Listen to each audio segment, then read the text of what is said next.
Any players you think like should be mentioned in the best players in the week, Wonder Kids or not, please go down below and comment who do you think should be a player highlighted this weekend. Yep. And yeah, we'll answer it. We're always answering comments on YouTube. So yeah, guys. So who is the player that you want to highlight, Fred? I'm curious about Oh, this one. I mean, I got to start with Dominik Szoboszlai, right? I mean, come on. 2 goals, He 4-zip was Red Bull Leipzig win over Eintracht Frankfurt. The first one was a ridiculous stunner. I mean, it's so fitting for Szoboszlai. I mean, this guy has been through injury hell over the last 7 months. He's had, ups and downs in terms of his actual recovery. He helps Hungary earn their ticket to Euro 2020, only to not be able to take part in it. Mm-hmm. And now he's got 3 goals to start the year, and he's got his first 2 Bundesliga goals in his pouch. And I think he ain't stopping here. He really isn't. And it's just so awesome to see. I mean, how happy does that make you? I know you've been a fan of him for a while. So I've been preaching Dominik Szoboszlai for so long, and seeing those 2 goals, oh, I yeah, was so happy. Like, he deserves it. You said it. Going through injury, tough injury, and seeing the Euros that yeah. he made it happen. Oh, he deserves it. Like, oh, that was a good shout out, and the screamers too. Like, The first wow. one. First one Like, is exactly what he's made of. I mean, he will do that again and again, because that's kind of something at that angle, that corner. You're not looking at it, and most people don't say, "Hey, I'm going to hit it from here." He will do that time and again and surprise the crap out of you, and generally catch the goalkeeper off, and boom, it's in. But I got hey, a bold statement like of Dominik Szoboszlai. Like, this is bold. okay, I'm gonna go bold. Dominik Szoboszlai is as good as James Ward-Prowse is at set pieces. ooh, Like, ooh, Dominik Szoboszlai is a king on set pieces. That is, I've been watching him for like 2 years, yeah. and he's got that Messi-esque free kick type. Something's gonna happen. Like, people get worried when he goes. So I went bold there. I Yeah, went a no, bit I bold. mean, I'm not even going to fight you on it because you go bold every day now. It's exhausting. No, just kidding. No, but I'll tell you what. I mean, that type of game, that 4-0 win, Hmm. um, that just goes to show you what Leipzig can play like. And all the embarrassment of riches they have in terms of the young bucks. I mean, they might lose Sabitzer to Bayern, Hmm. and that is another potential transfer deal that might actually happen. But Kunku's Soboslai, I say it different every time. I'm terrible at saying his last name. There's just so much. Tyler Adams has been phenomenal first couple games for them. Jesse Marsh, that's the way Jesse Marsh can put together a team. I'm going to be excited to see where they go from here, but we'll see. Who's your first highlight of the week? I'm gonna go with a player that has a Portuguese name, but he ain't Portuguese. It's Fabio Carvalho at Fulham, Okay. Yeah, under the guidance of Marco Silva. absolutely. And like, come on, what's the deal, Fabio Carvalho? Like, don't you want to play with us? Come on. Yeah.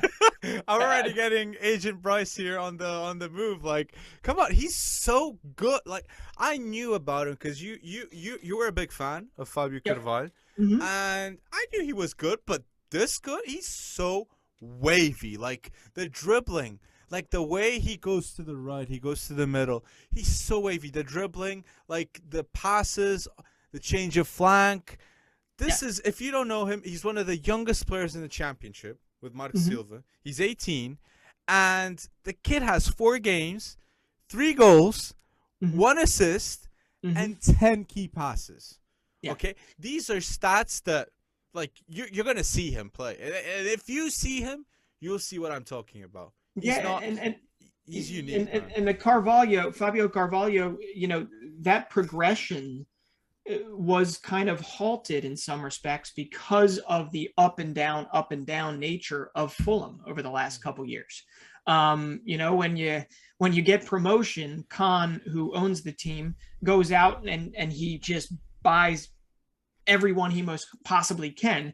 And the second time around, when he probably should have found some space for Carvalho to grow and develop in their, not their 11, but in their match day squad, he just doesn't do it. So to see him, this is the best place for him, the championship, starting literally at camera, like right behind the striker. He's going to get a whole lot of experience this year. And believe it or not, Fulham's academy has been phenomenal over the last several years in terms of developing guys. It's just taking that final step and getting the place to play, like a Jay Stansfield, a Sonny Hilton. There's some very good players in that academy that people should be looking at. But I think Fulham maybe has turned a leaf, and they will start to integrate these players. And Fabio Carvalho. I mean, maybe there's somebody out there that's already in his ear. Who knows? He might play for Portugal. Let's see. He's got the name Fabio Carvalho, Marco Silva. Fala aí, man. Make it happen. Okay, who's your next player? Oh my goodness. My next player here, I've got to go with a guy that's a little bit off the grid here. We've talked about him briefly, but I'm going to say Arthur Cabral, Brazilian, kind of a mix of a target striker, poacher, 23 years old. He's been at Basel for years. But this guy, he's got 14 goals, 6 assists in 9 games. Yeah. 9 games. Okay. Now, I don't care what competition you're up against. If it's professional and you're putting that many goals against that, in that amount of time, someone deserves to be taking a look at you. And this is what I don't really understand. With a Vlahovic, 21 years old, 21 goals in Serie A, with Cabral, who's been doing this at Basel for several years now, I am just confounded that there are not, or befuddled, whatever word you want to use, that there are not more teams publicly circling around these players, right? Yep. And literally stating their intent to sign them. Because, Cabral, Basel, you can say, is not, the tier of whatever, but ultimately, Briel Mbolo went through Basel, right? Manuel Akanji went through Basel. Mo Salah went through Basel. El Yunusi went through Basel. Some are obviously Salah, we know, stands out there, but these are phenomenal players that, Basel has done a very good job at developing this guy, and they're enjoying their football this season. So have you heard of him, been able to watch him at all? Yep. And there's one thing about him I like a lot. He's so active in social media, commenting like Fanatics Football. I don't know if you know this page. It's really good Brazilian page, and he's always commenting on it, like saying "Ay, brabo," like saying. And then he actually commented after the crazy stat that you just mentioned. Like he actually commented, he commented like, "Oh, people saying I just did it at Basel. It's so easy." So he does know that people do comment that. So that must be his motivation. I'm going to double these numbers, and you'll see if it's easy. So I like that mention there. I'm going to go with a player that's really well-known, but not well-known in a position he played, and that's Gabriel Jesus. Okay. I watched that game against Norwich, and I was watching Gabriel Jesus on the wing. Yeah. What's this? Why haven't you been a winger? Why haven't you been a winger earlier? Okay? Because what was those crosses? Even the crosses were on point, but what I like the most about Gabriel Jesus on the wing is the runs. The runs are so good and at the right time. So I wanted to highlight this, because Gabriel Jesus does get a lot of criticism. Now, even now that Harry Kane talk, people saying, look, you're a striker, you should be delivering. Why are we getting 150 million? So if he goes to the wing, and you have a substitute striker with Liam Delap just renewing his contract until 2026, Gabriel Jesus on the wing, Delap on the bench. They're setting it very well, in my opinion, there at City. So that's two assists, right? I know it was Norwich City, but 2 assists, correct? But it's the way he did it. He was so comfortable playing on the wing. Yeah. Well, and hey, that's a good shot, and I'm going to stay in the Premier League because I don't know if it was the week or the first 2 weeks of the Premier League. I don't know what got into the right backs in the league, but man, there were a lot of young right backs balling out. And let's start earlier. Let's start, go back to week 1, and I got to say, Japhet Tanganga, who can play center or right back for Tottenham. He was phenomenal. I can't go as far to say he pocketed the City offense, but he was absolutely everywhere for them. Now he was okay today in their win versus Wolves, but hey, you might recall a couple episodes ago, I said that Tottenham are going to be like the West Ham, and I know it's early, right? West Ham from last year, where everybody thought West Ham was going to be fighting for relegation. You know, nobody thinks Tottenham's going to fight for relegation, but you know what I mean. Yeah. Okay. They have now come out with 2-1-0 wins. And Tanganga has been a big part of that. Kid's only 22. And a 1-0 loss. I just wanted to say that against Paços de Ferreira. That it's a well-known club. Come on. People are hating on Paços de Ferreira. But they've been in European competitions they've been in European competitions soon. And Diogo Jota played there. I just wanted to say that, but continue. Yeah, and that 11 obviously for Spurs, that 11 looked a little bit different than the 11 that went out against Wolves or City. I don't even think Tanganga was in that 11. No. But no, this is all the headlines surrounded them, and obviously Harry Kane making his way into the game today maybe takes a little bit of pressure off of it. Who knows what's happening? Maybe they're reintegrating him. Who knows? But ultimately, Spurs have, I wouldn't say defied the odds, but they've started the season with 2 wins, and Tanganga is a big part of it. And the midfield has been a big part of it. Harry Winks was great. Højbjerg's been great. But that's one of the right backs, Tanganga. I think you might want to mention the other one or one of the other ones. The other one, another player with a Portuguese name, mate, like Valentim Livramento. Livramento is a Portuguese name. Like I was, no, but you know more about Livramento than me. But I'll be honest, like what I saw today against Man United, that was a proper battle-tested right back right there. Yeah. Like he did, like okay, when he fell, he went back up fast. There was a moment there in the 80th minute. Like he's 18 years old. He must be drained, and he just comes back up, and he's crucial in the ball possession. Yeah. So he like that 1-1 game against Man United. He was crucial. So that's the right back, right? And 5 million, right? Livramento cost 5 million for them. And he must have just answered the call. They said, we're going to put you right into the 11. I don't know what Kyle Walker-Peters did to anybody, but Tino Livramento was the Academy Player of the Year at Chelsea. Okay. And this is an embarrassment of riches that Chelsea has created at the right back position. You've got Livramento and you've got Tariq Lamptey going out the door and starting to make their careers elsewhere, while it hasn't been a bad decision to let them leave, because who have they left behind? Reece James, and Reece James today against Arsenal was the reason why Chelsea beat Arsenal. So unbelievable in all this, and we're forgetting one. We'll go back to Reece in a second, but this game was a little bit earlier. The other right back I got to bring up here is Trent Alexander-Arnold. I mean, you talked about it. If he gets proper defensive support, the guy can do what he's born to do, which is deliver a cross, deliver a key pass, and he had like 7 key pass. He was phenomenal versus Burnley. So all the right backs getting in on this. But that Liverpool game, like, I like to highlight another player in that Liverpool team. It's a player that he's 18 years old.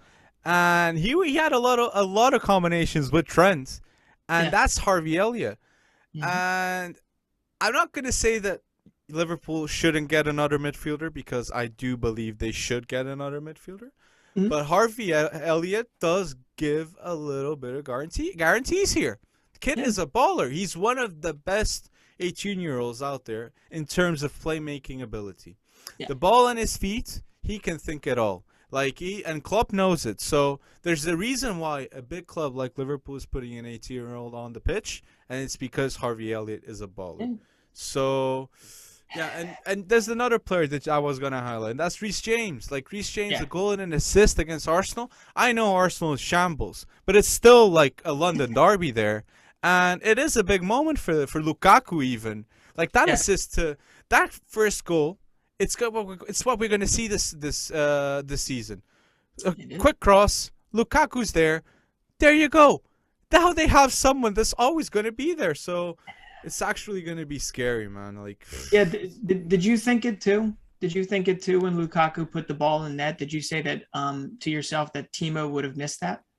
yeah. I wouldn't say he missed that. I would have say he wouldn't be there. He wouldn't be there because you okay. need.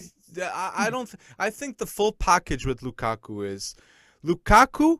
Like two players need to be marking Lukaku at all times, and he's so good passing the ball to his teammates and giving space to others. Like Reece James had no one covering him. He was loose, and it was loose because Lukaku has all the attention on them. So. Right. I don't know. Like Chelsea fans get that's something to look forward to, there. I mean, after seeing him in the 11 for the first time in 10 plus years, I might have to, recalibrate my thoughts around what Chelsea can accomplish this year. Yeah. Pretty unbelievable, and I think he's only going to get better as he integrates there. But I'll tell you what. I mean. A guy like Lautaro Martinez at Inter, with now like Dzeko is up top with them, unless I think they're going to blood this Martin Satriano, as well. But Lautaro, do you think the whole reason why he was so effective in many ways was because of the attention that was always put on Lukaku? On point, brother. I think that it was crucial for Lautaro to improve, and another thing was crucial too. And that's why I think Conte is desperately needed at Arsenal. Because the moment Conte comes in, Aubameyang gets better, Odegaard gets better, Ben White gets better. Every single player gets better. Why? Because he's a better coach. And Lukaku said it. I became a different footballer with Antonio Conte. Like my mindset completely changed. And look at him now. Like it's you can't recognize him. Like looking from United to Chelsea. Like right now he's got a proper athlete body. So he could be in the nominees for the UEFA awards, right? So he's good. You never know. No. So do you have any other? Well, actually, no. I have one. I got to bring this up. I got to bring this up before we move on. Okay. Yusuf Demir. Okay. We all remember when he was signed on loan to Barca B. And then obviously, a little something went down where Messi, exits. And this kid, obviously, his debut for Barca, he is the youngest non-Spanish player to ever debut for Barcelona. Okay. Since, not in history, since Leo Messi. Okay. That is a big name, one, to follow. But two, it could be a product of the situation going on at Barcelona, or it could just be that he's turning heads. He's doing the right things in training to find time. I think you're going to see a whole lot more of Demir as the season progresses. And we've seen him. We don't get to watch as much of him as we would have liked for Rapid Vienna, but he is a proper prospect when it comes to if Ronald Koeman wants to create his first star there. And by the way, he's giving Pedri rest, so that's great. But Yusuf Demir, I am. If you consider the quality that has gone through the ranks at Barcelona, this looks like a team that is the perfect place for him to get minutes moving forward. That's so weird to even say. Mention that, like, it's finally like Pedri gets a rest, man. Like it's. And then Yusuf Demir, I don't know him like you do in Rapid Vienna, but what I've seen of him, he's got the touch, and he could be impressing in training. You're right there. Yeah. All right. Well, could work out. Any others? Well, I've got here. My last one was Gonçalo Inácio, because again, in Portugal, like this, he's a 19-year-old center back for Sporting. And I'm going to go bold here. For me, Gonçalo Inácio is top 5 center backs under 20 in the world. Gonçalo Inácio at Sporting. Very under the radar. One of the best ball-playing center backs under 20 in the world. I can guarantee you that, and you'll hear about him. Gonçalo Yeah. Inácio. Like, he's the first runner for me for the Ruben Dias duo in the next World Cup. Like, I'm So is saying he- up and coming. He's really Yeah. good. Really Is good. Inacio? Is he a Is he a big player? What was his goal like? I saw he scored, right? Yeah, it was a simple like cross in. He's there. He's at the right place at the Okay. right time. Like, it was the first goal with fans there. But what Nice. I like about Inacio, it's like, first of all, every player says he's very mature, very good conduct. Mhm. Plus, it's the ball playing ability. He's very special with that. It's really on point.